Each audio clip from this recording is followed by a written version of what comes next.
This is One Man's Family.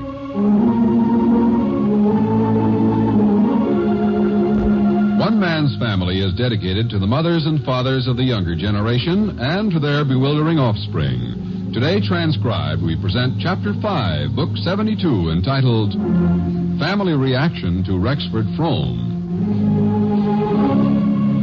Since Rexford Frome purchased the old Middleton place near the Barbour family home at Seacliff, Henry Barbour has bristled whenever the man's name was mentioned. He met young Frome on one occasion and liked nothing about him. But though he is wary of the man, he is nevertheless greatly interested in the work of renovating the old mansion. The painters are already at work on the exterior, and some of the weeds in the driveway have been uprooted. At the moment, the head of the house of Barbour is pacing slowly along the street, glancing from time to time at the Frome place, while Margaret, his favorite granddaughter, rides along beside him on her bicycle. He's paying scant attention to Margaret, but she doesn't mind. So Pinky sent out form letters to all the neighbors and asked for work after school because he spent everything he earned this summer. Huh? Form letters? Sure, asking for jobs. Be careful you don't fall off that bicycle. Oh, I won't. Pinky's got a new girl, Grandfather, Iris Rand. He said that women cost money. Oh, yes, women. And now, what about these form letters? Well, nobody answered except just one person. Guess who? Dr. Thompson? Mrs. Stewart? No? Then who? The new neighbor back there in the Middleton house. Oh, Frome. Yep. He wrote a wonderful letter. He said he'd hire as many barbers as he could get at 75 cents an hour. Isn't that nice of him?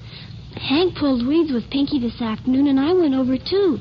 He let me carry out a bunch of old bottles, and he gave me 50 cents. Yeah, did he indeed? Well, don't you like it? Never mind, my dear. Let it go. But he's terribly nice. I like him very much, and Joan likes him, too. Joan thinks he's keen. And where did Joan meet him, may I ask? Oh, he picked her up today and drove her to school. She told me all about it. Grandfather, is it true that Mr. Frome's real name was something else, and that his father was the gardener at the Middletons, and now he's rich and all that? Margaret, I wouldn't pay any attention to this Frome fellow at all, or listen to any gossip. We don't know much about him. But it's interesting, Grandfather. Margaret, you hear me? Okay, but golly, we never had anybody interesting move into this neighborhood before, Grandfather. What about the Beardsleys? What about the Tracy Newcombs? But, Grandfather, they're just people. Oh, just people, eh? Well, never mind. Where is Joan right now, do you know? Well, she was walking home from school last I saw her. She's probably home by now. She was headed that way, at least. Oh, I didn't see you sitting on the seawall there, Joan. What are you doing? Oh, hello, Claudia. I'm just watching you. You know something? You look very pretty there in the garden. Well, thank you. I hope it's true we look alike. What's all this? Oh, Claudia, I had a perfectly marvelous experience this noon. An adventure. Really? Oh, you've got enough flowers. Come on and sit here beside me and I'll tell you about it. A man picked me up. Oh? Yes, Joan, do tell me about that. Well, put your basket down and sit here.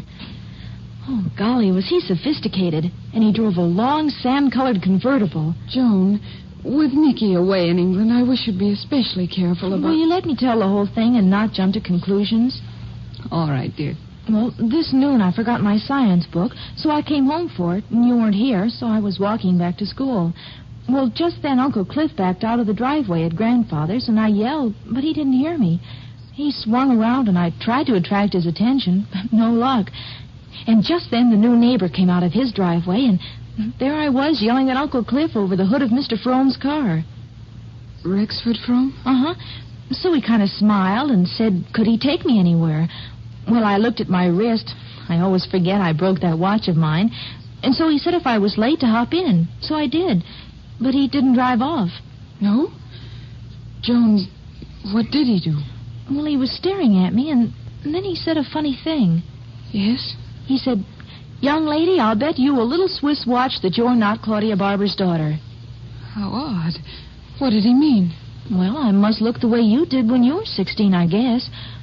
Well, I stayed in the car, and he went back into his house for a minute. And when he came out, he drove me to school. Gee, I never heard such a romantic story. What did he tell you?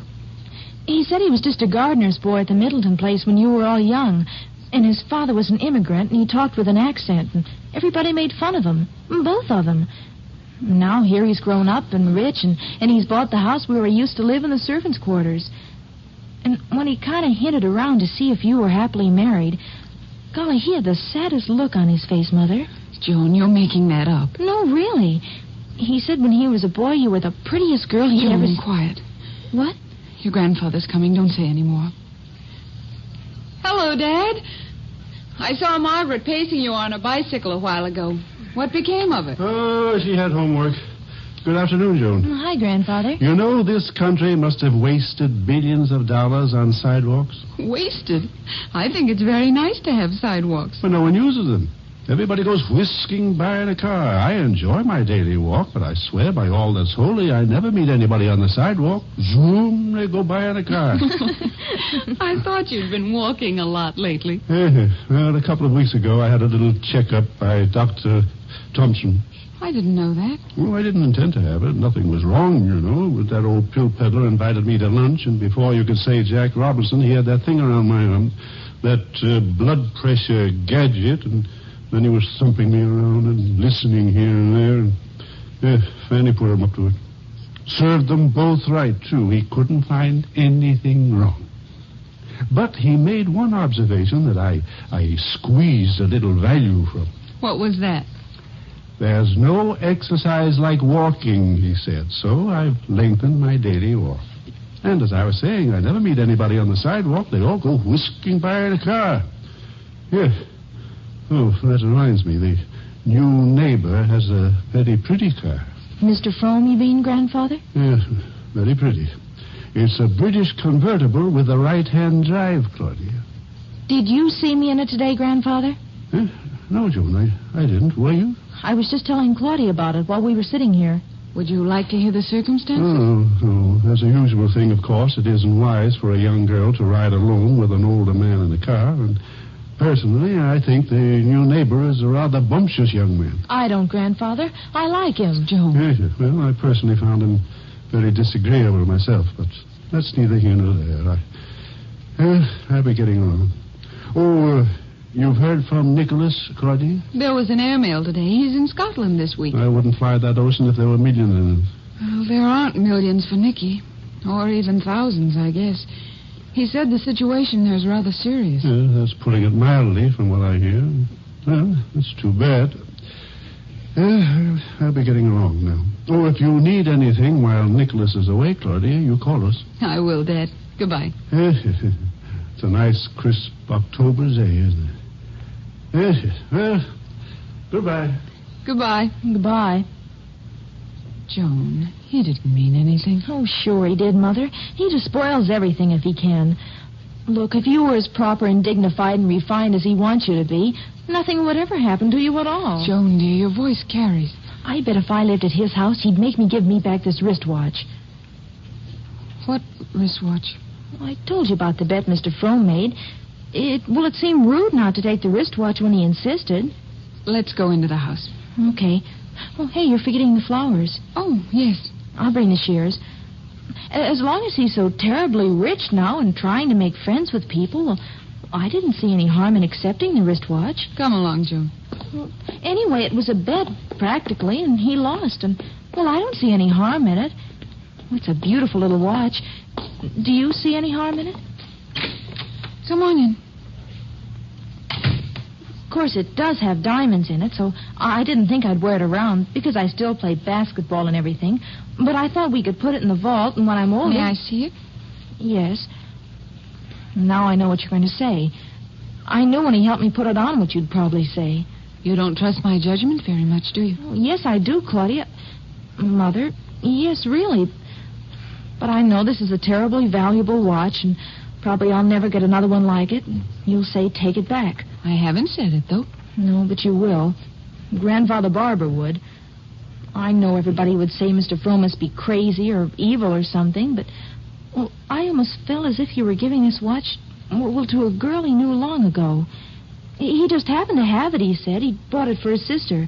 But he can get her another one, Mother. Joan, you trust your Uncle Paul's judgment, don't you? Yes. After dinner, why don't you walk over and ask him what he thinks you ought to do? Okay. Okay, I will.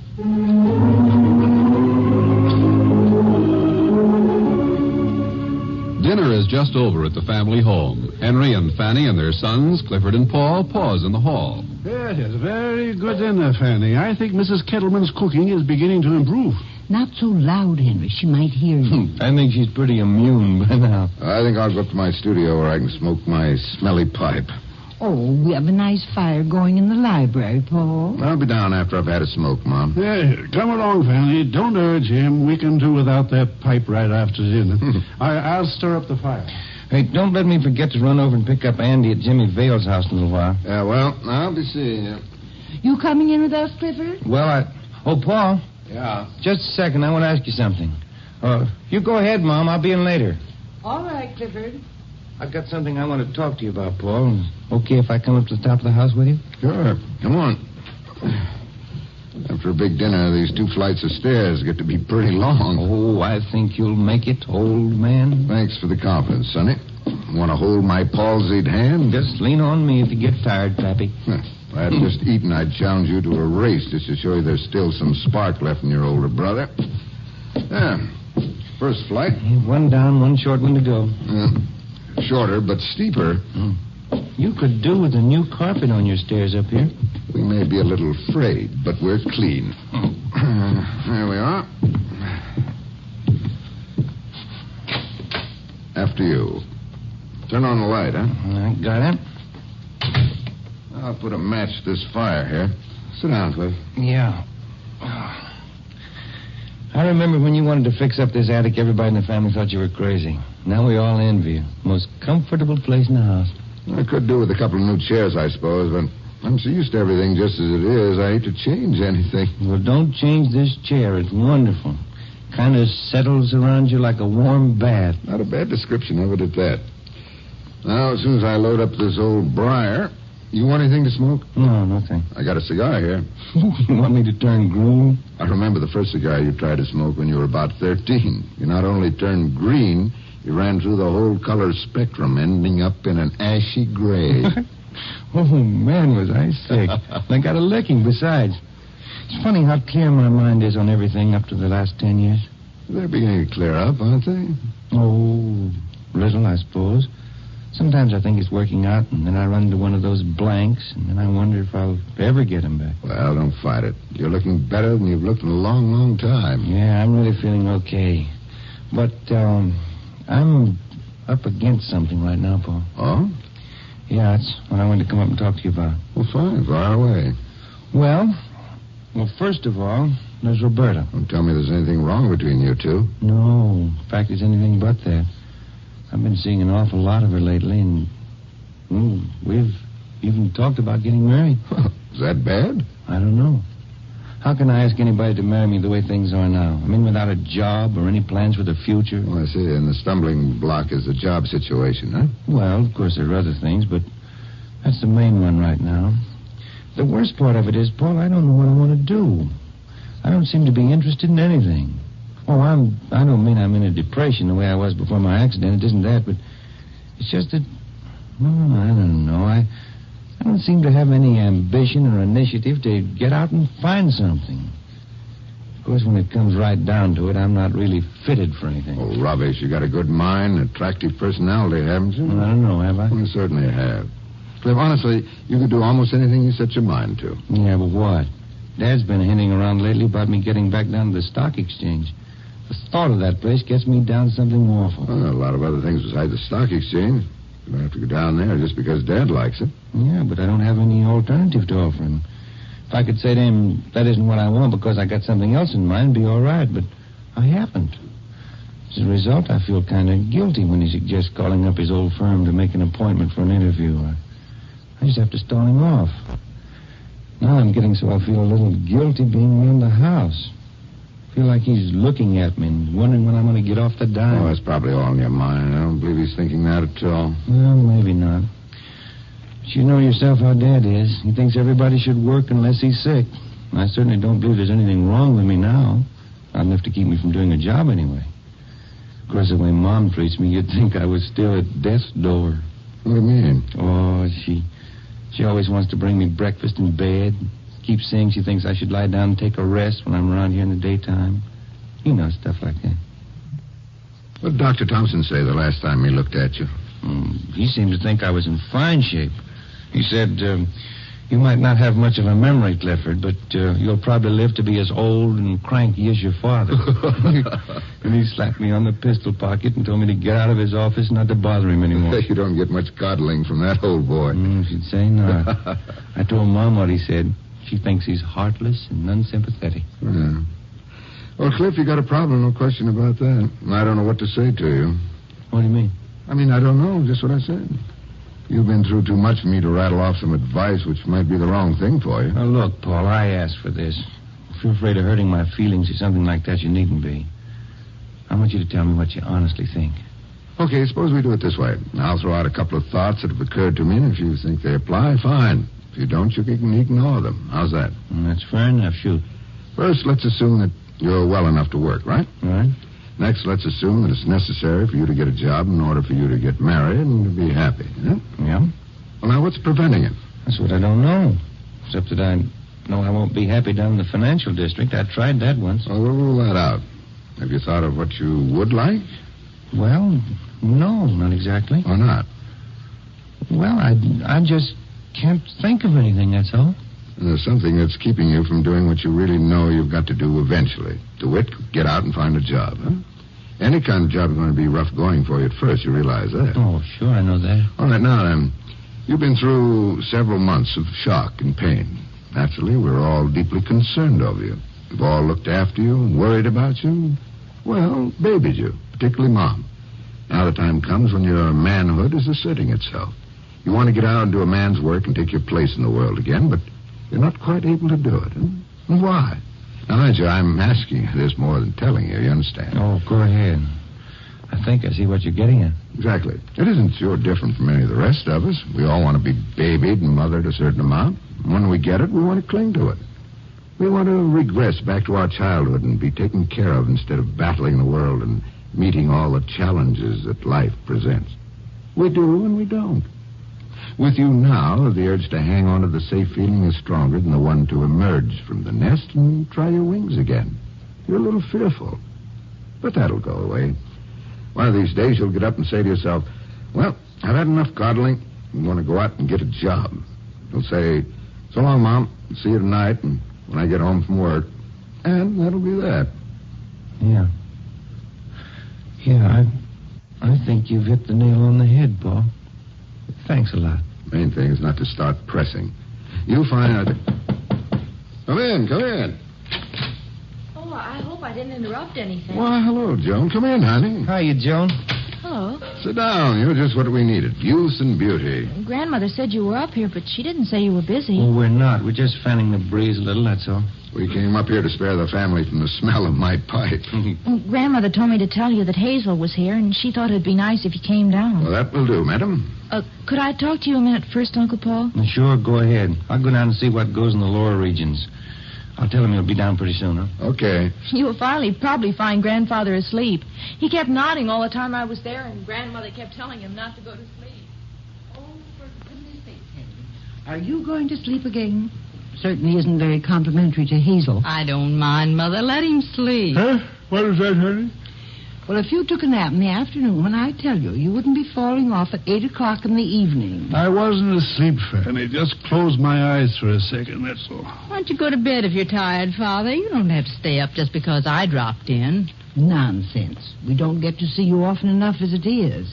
He can stay awake when you do come over. I'm trying to tell you that I am awake, my dear. I've heard every single word that was said.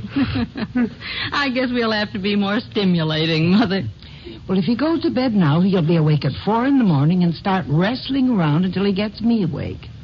I wouldn't mind if he woke at 4, if he'd only be quiet, but he's never satisfied until he's got me awake, too, so he can tell me he can't sleep. Yes.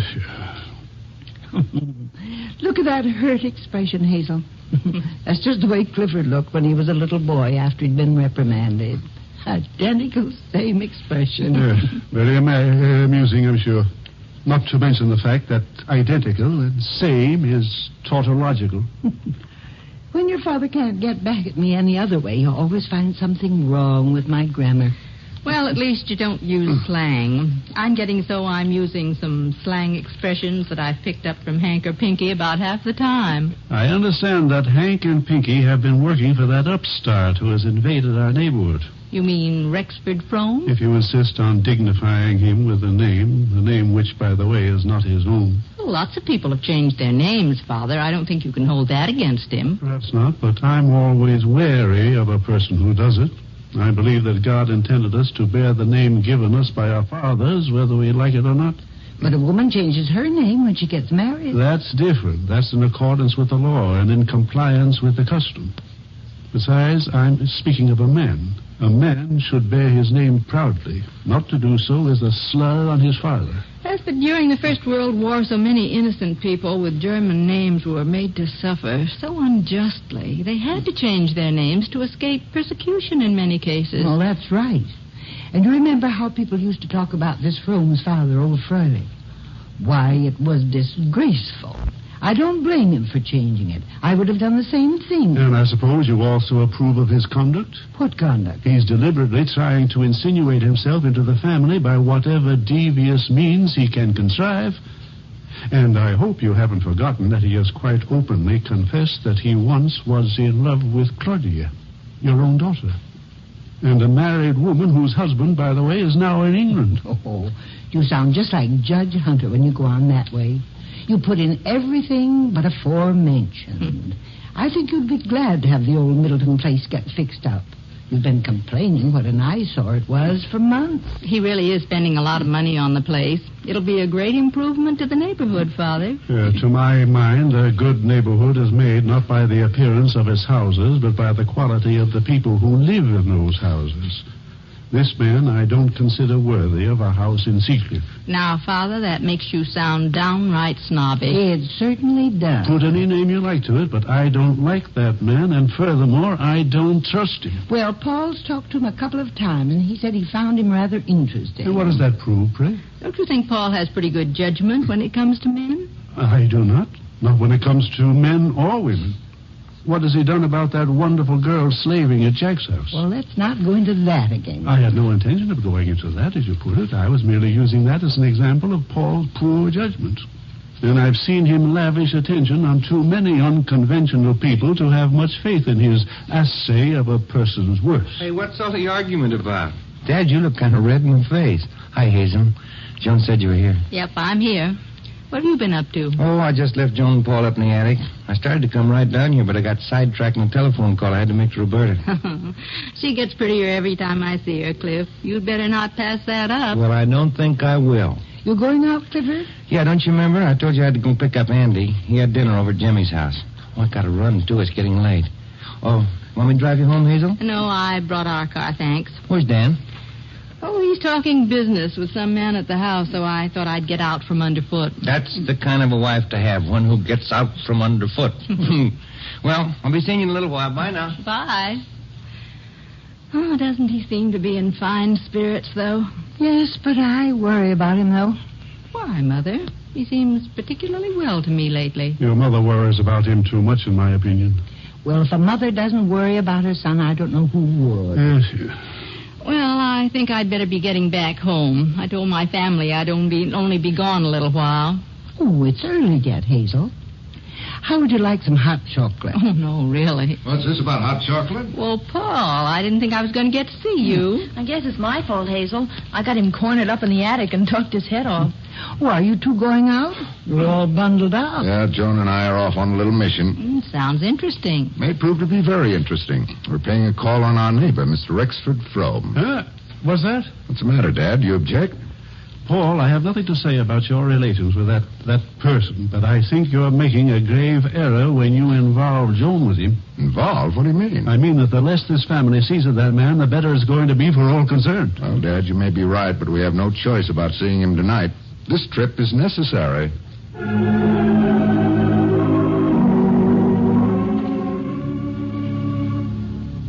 Well, we use this old-fashioned knocker, I guess, Joan, huh?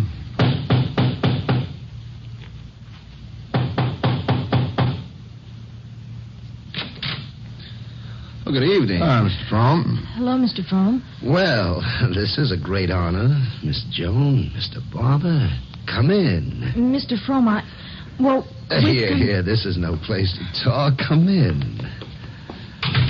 You must forgive the bleak look of these empty rooms, but the library's furnished. There's a fire. Let's step in there. Well, we can't stay, Frome. Oh, I wish you would. Here we are. I was sitting here a moment ago. Oh, come in, Miss Joan. Take that chair by the fire. Cheery room, isn't it? Sit down, Barbour. I was sitting here a moment ago wishing someone would call. I have some hot coffee here. Oh, I'd like some coffee, Mr. Frome. Well, good. It's a handsome old room. I remembered from my boyhood. Really? And I from mine. Judge Middleton was very generous with his books. He urged me to read when I was a boy. Lent me books. He was a nice old fellow, wasn't he? He was a saint, Mr. Barbour. All the happiest memories of my boyhood have to do with this room. Your coffee, Miss Joan. Oh, thank you. Sure you won't change your mind, Mr. Barbour? Very well. Black, if you please. My father was old Otto Furlish, the gardener here, you know. I was Hans Furlish, Kraut, they called me, or Heine. At any rate, one day when my father was ill, he was a naturalized American citizen, though he never bothered to explain that. He was a proud man. Your coffee, Barbour. Oh, thank you. Yeah. What was I saying? Well, at any rate, when I was mowing the lawn one day, I stopped and stared in that window. Judge Middleton was reading here at the desk.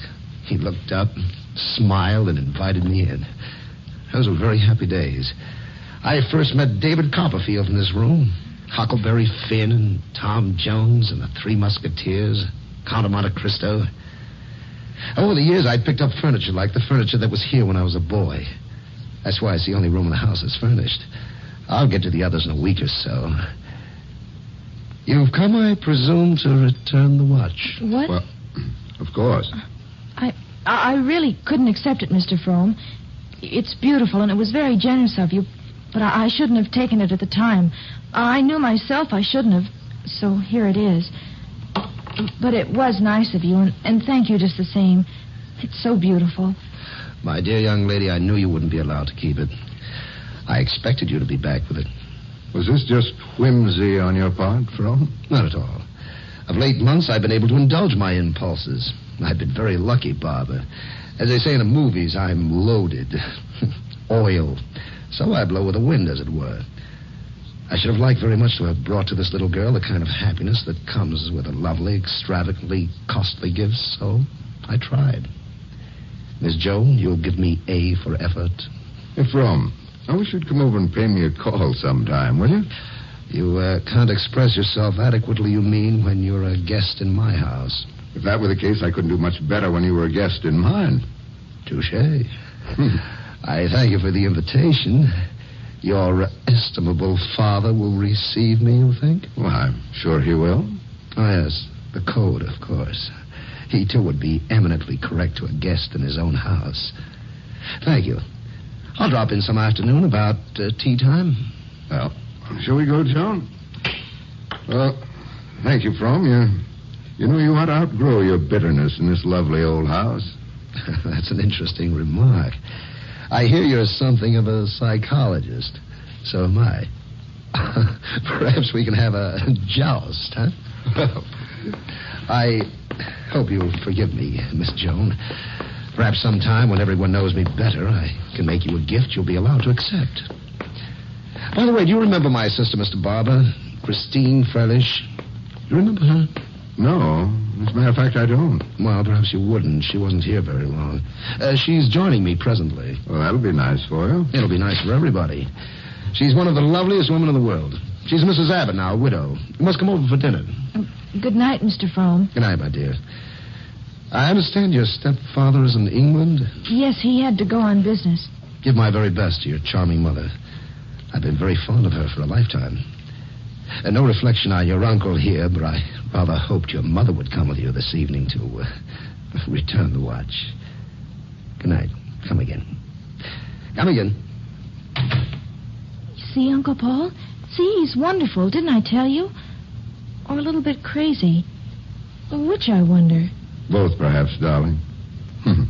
You know, I rather think he's what this stodgy old neighborhood has needed for a long time.